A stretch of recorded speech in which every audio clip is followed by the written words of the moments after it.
और आप देख सकते हैं अयोध्या से ये अलौकिक तस्वीर अध्यात्म के परिकल्पना से सजी रामलला की ये तस्वीर। महाआरती के लिए तैयारी। रघुवंशनाथम, ये रघुवंश के नाथ प्रभु श्री राम प्रत्यक्ष अब हमारे सामने हैं। सारी क्रियाएं आज की संपन्न हुई। जो कुछ भी आज अनुष्ठान होने थे वो सब क्रियान्वित किए गए और उसके बाद अब इस विशाल वृंद समूह को, इन भक्तों को दर्शन देने के लिए अपनी पूरी आभा के साथ प्रभु आपके समक्ष हैं। हरि व्यापक सर्वत्र समाना, प्रेम ते प्रगट हो ही मैं जाना। आज संपूर्ण प्रेम की पराकाष्ठा हुई है। भगवान का एक बार पुनः यहाँ पर प्राकट्य हुआ है। उन्होंने दर्शन दिए हैं पहली वर्षगांठ के अवसर पर। श्री राम का प्राकट्य एक आस्था का पर्व मात्र नहीं है, वो श्रद्धा का अतिरेक या विश्वास का प्रतिष्ठा मात्र नहीं है। ये भारतीय मूल्यों की प्रतिष्ठा के स्मरण का पर्व है जिसमें हम सभी का सम्मान है। ये उन भारतीय मूल्यों की प्रतिष्ठा है, ये मानवीय चरित्र की प्रतिष्ठा है जो श्री राम का नाम लेने के बहाने से व्यक्त होती हैं। करहि आरती आरती हर के, रघुकुल कमल विपिन दिन करके, कि पुरुषोभा संपत्ति कल्याण, निगम शेष शारदा बखाना। ये सभी दुखों को हरने वाले सूर्यकुल रूपी कमल वन को प्रफुल्लित करने वाले सूर्य के ही वंशज श्री राम जी की आरती हो रही है। आरती किसकी की जा रही है? प्रकाश किसको दिखाया जा रहा है? प्रकाश के वंशज को। ये सामान्य आरती नहीं है, अन्य देवी देवताओं की भी आरती होती है, किंतु प्रभु श्री राम की जब आरती होती है तो निश्चय ही ये विशिष्ट होती है। और क्लिष्टता को समाप्त करते हुए आरती के पश्चात बाबा गोस्वामी तुलसीदास जी क्या कहते हैं?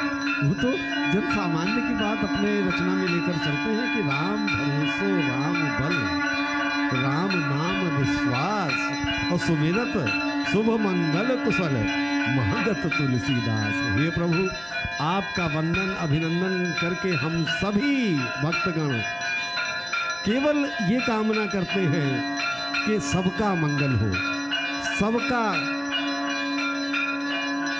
कुशल, सबके साथ जो भी दुरूह स्थितियां हैं उनका शमन हो जाए। हे प्रभु, सारे जगत पर कृपा कीजिए। हे प्रभु, हम सबको सद्बुद्धि दीजिए।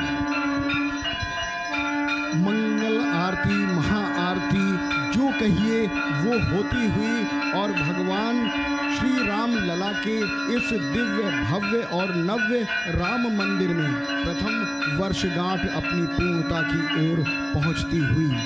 ये वो विग्रह हैं, ऊपर रामलला हैं, नीचे भरत जी महाराज हैं। छोटे विग्रह हैं जो पुराने मंदिर में स्थापित थे और ये वर्तमान हमारे विग्रह हैं जिनकी आरती बहुत ही श्रद्धा और भक्ति के साथ अर्चक करते हुए, और ये आरती, ये पूजन, ये सब कुछ, ये प्रतिनिधित्व हो रही है हमारी, आपकी, हम सब की संपूर्ण सनातन की भावनाओं की। क्योंकि हम सब आरती हृदय में कर सकते हैं लेकिन भौतिक रूप से आरती अर्चक हमारी तरफ से कर रहे हैं। ये जो जन प्रवाह चला आ रहा है श्रद्धालुओं का, एक हिलोरे मारता हुआ उल्लास और कृपा बरसती हुई इन आँखों से वो करुणा जो सभी को विभोर कर दे रही हैं, नहला दे रही हैं, आत्मा को रोमांचित कर रही हैं, अश्रु आँखों में आ जा रहे हैं, रोम रोम पुलकायमान हो जा रहा है। जीवन को धन्य मानते हुए इस दिव्य आरती के दर्शन करके सभी कृतार्थ अपने को महसूस कर रहे हैं और धीरे धीरे अपने आराध्य की इस छवि को सदैव सदैव के लिए मानस पटल पर अंकित करके धीरे धीरे अपने गंतव्य, अपने धाम की ओर प्रस्थान करते हैं और आने वाले उतने ही उत्साह और आकुलता के साथ जय घोष लगा रहे हैं। ये सब कुछ विलक्षण दृश्य है। माथे पे श्री राम, हृदय में श्री राम, जिह्वा पे श्री राम, वातावरण में श्री राम, श्री राम, श्री राम, श्री राम। सिर्फ चारों तरफ यही भी गुंजायमान हो रहा है। राम दरअसल हमारी आस्था की वो धुरी हैं जो कभी अवतार तो लेते हैं लेकिन उन्होंने कभी चमत्कार नहीं दिखाया। हर परिस्थिति के अनुकूल आचरण करके पुरुषों में उत्तम बने रहते हैं।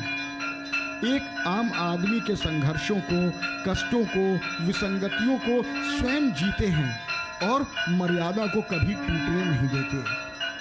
बस यही एक आचरण है जो उन्हें अनुकरणीय बनाता है। और अब आरती संपन्न करके बाहर जैसी की परंपरा है सबके लिए आरती सुलभ कराई जा रही है कि परमात्मा की उस आरती को लेकर अपने माथे पर लगाकर अपने उस आशीर्वाद को वो सब महसूस कर लें और आकुलता व्याकुलता अब धीरे धीरे उस चरण की ओर पहुंचती हुई जिसकी परिणीति हो रही है भगवान श्री राम लला के इन दिव्य दर्शनों के साथ। क्योंकि बाहर भी विग्रह हैं जगमोहन में तो पुजारी वहां आकर उनकी भी आरती और वंदन करते हैं। प्रभु श्री राम, भगवान श्री राम, आराध्य श्री राम, जिस नाम से भी उन्हें बुलाएं पुकारें, किंतु हैं कौन? वो हैं जो राष्ट्र का मंगल करे, वही है श्री राम। जो लोक मंगल की कामना करे वो है श्री राम। जो सबसे आदर्श और मर्यादित आचरण का उदाहरण प्रस्तुत करे वो है श्री राम। मर्यादा पुरुषोत्तम श्री राम का जीवन, जैसा कि अभी देश दीपक जी ने कहा, इतना संघर्षपूर्ण है। वो तो देवता थे, सर्वशक्ति संपन्न। वो चाहते तो उन सारी विघ्न बाधाओं का शमन क्षण बीतते, पलक झपकते कर देते, किंतु नहीं।